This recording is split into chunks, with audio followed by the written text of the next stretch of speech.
இந்த எடிட்டை பாருங்கள். நீங்களும் இந்த எடிட்டை ரொம்ப சிம்பிளாக உங்கள் பிக்கை உங்களுக்கு வந்து பிடிச்சவங்களோட பிக்கை வச்சு எடிட் வந்து பண்ணிக்கலாம்.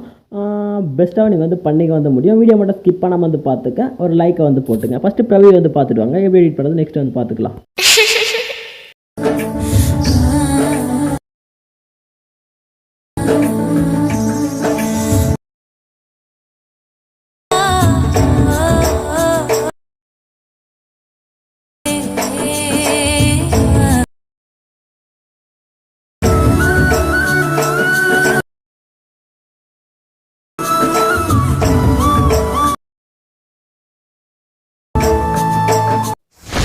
ஃபஸ்ட்டு ஆப்பை வந்து ஓப்பன் பண்ணிவிட்டு ப்ராஜெக்ட்டை ஃபஸ்ட்டு வந்து ஆப்பில் வந்து இம்போர்ட் வந்து பண்ணிங்க. ப்ராஜெக்ட்டுக்கான லிங்க்கு டிஸ்கிரிப்ஷனில் வந்து நான் வந்து கொடுத்துருப்போம். ஓகேங்களா? ப்ராஜெக்ட் இம்போர்ட் பண்ணிட்டு ஓப்பன் வந்து பண்ணிங்க. ஓப்பன் வந்து பண்ணிட்டு அப்படியே கீழே ஸ்க்ரோல் பண்ணிங்கன்னா உங்களுக்கு வந்து ஸ்டார்டிங்கில் சர்க்கிள் நெக்ஸ்ட் ஒரு எஃபெக்ட்டுக்கான லேயர் இருக்கும். இங்கே பாருங்கள் டபுள் புக் மார்க் வந்து மென்ஷன் பண்ணிருப்பேன். இந்த இடத்துல வாட்ச் நோட் பண்ணி இதே மாதிரி டபுள் புக் மார்க் நெக்ஸ்ட் ஒரு டபுள் புக் மார்க் வந்து நான் வந்து கொடுத்துருப்போம். ஓகேங்களா? இது வந்து இங்கே இருக்கிற எஃபெக்ட்டை நெக்ஸ்ட் இங்கெல்லாம் வந்து ரீப்ளேஸ் வந்து பண்ணுறதா இருக்கும். ஓகே, நெக்ஸ்ட் இங்கே சர்க்கிள் இருக்கும். அதே மாதிரி இங்கே இருக்கிற எஃபெக்ட்டை next circle double bookmark வரையும் ஃபில் பண்ணுறதா இருக்கும். ஓகே, என்ன பண்ண சொல்லி டீட்டெயில் வந்து பார்த்துக்கலாம். ஓகே, நம்ம சேனலுக்கு புதுசாக இருந்தால் சப்ஸ்கிரைப் வந்து பண்ணிங்க. வீடியோ யூஸ்ஃபுல் எடிட்டிங்லாம் உங்களுக்கு பிடிச்சிருந்தா லைக்கை வந்து போட்டுக்கோங்க. இல்லை ஸ்டார்டிங்லேருந்து போயிடலாம். ஸ்டார்டிங் வந்து ப்ளஸ் ஐக்கான கிளிக் பண்ணுங்கள், மீடியா வந்து போங்க. ஒன்ஸ் நீங்கள் ஆட் பண்ண போகிற இமேஜை கிளிக் பண்ணி ஆட் பண்ணிங்க. மேலே 3 செலக்ட் பண்ணிட்டு ஃபில் கம்பஸில் கிளிக் பண்ணுங்கள். நெக்ஸ்ட் புக் மார்க் வரையும் போய்ட்டு எக்ஸ்ட்ரா இருக்கிற இமேஜை கட் பண்ணிங்க. கட் பண்ணிட்டு ஸ்டார்டிங் வாங்க, மூவ் அண்ட் ட்ரெஸ் வந்து போங்க. போய்ட்டு இங்கே தேர்ட் ஆப்ஷன் செலக்ட் பண்ணி ஸ்டார்டிங்கில் ஒரு கீ ஃப்ரேம் வந்து ஆட் பண்ணுங்கள். ஓகேங்களா? நெக்ஸ்ட் எண்டில் போய்ட்டு அங்கே ஒரு கீ ஃப்ரேம் வந்து ஆட் பண்ணிவிட்டு ஃப்ரண்ட்டில் வந்து லைட்டாக மூவ் வந்து ஜூம் வந்து பண்ணி விட்டுருங்க. ஓகேங்களா?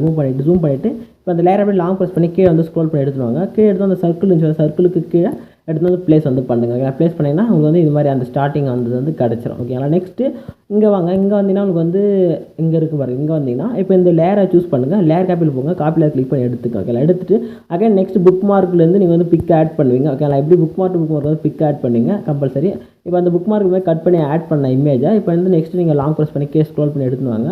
ஏன்னா உங்களுக்கு வந்து கண்டினியூஸ் வந்து தெரியல, அதனால் ஸ்க்ரோல் பண்ணி எடுத்து வந்துருங்க. ஓகேங்களா? இந்த இடத்துலையும் அதே ஸ்டெப்பில் வந்து பிக் ஆட் பண்ணி எஃபெக்ட் ஆட் பண்ணுறதா இருக்கும். இப்போ எப்படி இமேஜ் ஆட் பண்ணி இமேஜ் எஃபெக்ட் மூவ் பண்ணுறதுன்னு பார்த்துக்கலாம். இமேஜ் கிளிக் பண்ணிட்டு மேலே 3 செலக்ட் பண்ணிட்டு ஃபில் கம்பஸில் கிளிக் பண்ணிங்க. இங்கே பாருங்கள் ஒரு ஆப்ஷன் ஜஸ்ட் கிளிக் பண்ணிவிட்டு லேயர் ஆப்ஷன் கிளிக் பண்ணிட்டு பேஸ்ட் ஸ்டைலில் எண்டில் ஒரு ஏராக இருக்கும், ஜஸ்ட் கிளிக் பண்ணுங்கள். கிளிக் பண்ணிவிட்டு colour option time option off பண்ணிட்டு பேஸ்ட் ஆப்ஷன் கிளிக் பண்ணால் அந்த இமேஜுக்கு அந்த எஃபெக்ட் வந்து பஞ்ச் வந்து ஆகிடும். ஓகே, நெக்ஸ்ட்டு இமேஜ் வந்து ஃப்ரேமில் வந்து கரெக்டாக செட் வந்து பண்ணிங்க. ஓகேங்களா?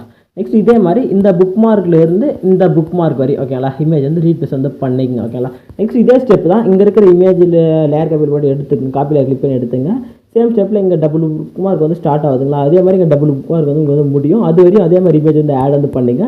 மேலே சர்க்கிளுக்கான லேயர் வந்து கொடுத்துருப்பேன். ஜஸ்ட் அந்த சர்க்கிளுக்கான லேயரை கிளிக் பண்ணிட்டு எடிட் குரூப் வந்து போய்ட்டு லைட்டாக அட்ஜஸ்ட் பண்ண உள்ள ஒரு சர்க்கிளுக்கான லேயர் இருக்கும். ஸ்டார்டிங் வாங்க, ப்ளஸ் ஐக்கான கிளிக் பண்ணுங்கள், மீடியா வந்து போங்க. ஃப்ரண்ட்டில் ஆட் பண்ண சேம் அதே இமேஜ் ஆட் பண்ணிட்டு சர்க்கிளுக்கு எடுத்து வந்துடுங்க. சர்க்கிளோட எண்டு வரை இமேஜ் எக்ஸ்பேண்ட் பண்ணிங்க. நெக்ஸ்ட் சர்க்கிளில் ஃப்ரேம் செட் பண்ணுங்க. ஓகே, அந்த 3 ட்ரெஸ் வந்து ஃப்ரேம் செட் பண்ணுங்கள். ஓகே, நெக்ஸ்ட் ஃப்ரேம் செட் பண்ணி பார்த்தீங்கன்னா அந்த இமேஜ் அந்த இடத்துல வந்து கரெக்டாக செட் ஆகும். ஓகே, சர்க்கிள் ஆட் பண்ணுற இமேஜும் பேக்கில் இருக்கிற இமேஜும் சேம் இமேஜாக இருக்கிற மாதிரி வந்து பார்த்துக்கோங்க. ஓகே, நெக்ஸ்ட் அப்படியே ஸ்க்ரோல் பண்ணிட்டு வந்து இங்கே எல்லாமே சேம் ஸ்டெப் வந்து ஃபாலோ பண்ணிங்க. நெக்ஸ்ட் இங்கே குரூப்பான லேயர் இங்கே வரும். ஓகே, நீங்கள் வந்துட்டு இந்த குரூப்புக்கு கீழே ஒரு இமேஜ் ஆட் பண்ணுறது இருக்கும். ஓகே, அந்த இமேஜ் வந்து ஆட் பண்ணிக்கலாம். நெக்ஸ்ட் மேலே 3 செலக்ட் ஃபில் கம்பஸில் கிளிக் பண்ணிட்டு நெக்ஸ்ட் புக் மார்க் வரும் எக்ஸ்பேண்ட் பண்ணிங்க. ஓகே, அகைன் எக்ஸ்பெக்ட் பண்ணிவிட்டு அந்த இமேஜ் வந்து அந்த குரூப்புக்கு கீழே எடுத்து வந்துருங்க. ஓகே, இந்த குரூப்புக்கு கீழே இப்படி எடுத்து வந்தோன்னா இமேஜ் வந்து அவுட் வந்து கிடைக்கும். இப்போ இந்த இமேஜை சூஸ் பண்ணிவிட்டு மூவ் ட்ரான்ஸ்ஃபார்ம் வந்து போயிட்டு ஸ்டார்டிங்கில் ஒரு கீ ஃப்ரேம் வந்து எண்டில் ஒரு கீ ஃப்ரேம் ஓகேங்களா ஆட் பண்ணிவிட்டு இப்போ ஏதாச்சும் ஒரு சைடில் வந்து லெஃப்ட்டோ ரைட்டோ வந்து லைட்டாக இது மாதிரி ஒரு மூவ் வந்து கொடுங்க. ஓகேங்களா? ஸ்க்ரீனில் மாதிரி லைட்டாக ஒரு மூவ் வந்து கொடுங்க. கொடுத்தா இந்த மூவ்மெண்ட் வந்து உங்களுக்கு வந்து கிடச்சிரும். ஓகேங்களா? இதே மாதிரி நெக்ஸ்ட் இங்கே இமேஜ் டபுள் புக் ஸ்டார்ட் ஆகுதுங்களா, இங்கே இமேஜ் இருக்கும். சேம் இங்கேருந்து கண்டினியூ பண்ணி எஃபெக்ட் லேயர் காப்பியில் பண்ணி எடுத்துகிட்டு நான் அங்கே சொன்ன மாதிரி புக் மார்க் இமேஜ் ஆட் பண்ணிவிட்டு இது வரையும் ஆட் பண்ணுற எல்லா இமேஜுக்கும் நாங்கள் சொன்ன மாதிரி எஃபெக்ட் வந்து பேஸ்ட் பண்ணிடுவோம். ஓகே, நெக்ஸ்ட் சர்க்கிள் இங்கே ஒரு குரூப் ஆப்ஷன் இருக்கும். சேம் இந்த குரூப்பும் அந்த குரூப் ஒரே குரூப் தான். ஓகேங்களா? இந்த குரூப்னா இந்த குரூப்பும் அதே ஒரே சேம் குரூப் தான். இங்கே ஆட் பண்ண மாதிரி அங்கேயே இமேஜ் வந்து ஆட் வந்து பண்ணிக்கோ. ஓகேங்களா? எல்லாம் செட் பண்ணி முடிச்ச உடனே அகைன் நீங்கள் வந்து எல்லாமே ஒன்ஸ் ப்ளே பண்ணி செக் பண்ணுங்க கரெக்டாக செட் பண்ணிட்டீங்களா சொல்லிட்டு நெக்ஸ்ட் ஒன்ஸ் பேக் வந்துட்டு மேலே பாருங்கள் ரெசிட் கார்னரில் ஒரு ஏராக்கான பட்டனை கிளிக் பண்ணிவிட்டு வீடியோ ரெஃபரன்ஸ் எல்லாம் செக் பண்ணிவிட்டு எக்ஸ்போர்ட்ன்ற பட்டனை கிளிக் பண்ணி எக்ஸ்போர்ட் வந்து எடுங்க. ஜஸ்ட் ஒரு 2 மினிட்ஸில் எக்ஸ்போர்ட் ஆகிட்டு அவுட்புட் வந்து கிடைக்கும். சேவ் ஆப்ஷனை கிளிக் பண்ணி எடிட் வந்து உங்கள் கேலரியில் வந்து சேவ் வந்து பண்ணிக்கோ. ஓகே, எடிட்டிங் பிடிச்சா லைக்கை போட்டுங்க. நம்ம சேனலுக்கு புதுசாக இருந்தால் சப்ஸ்கிரைப் வந்து பண்ணிங்க. Tata bye.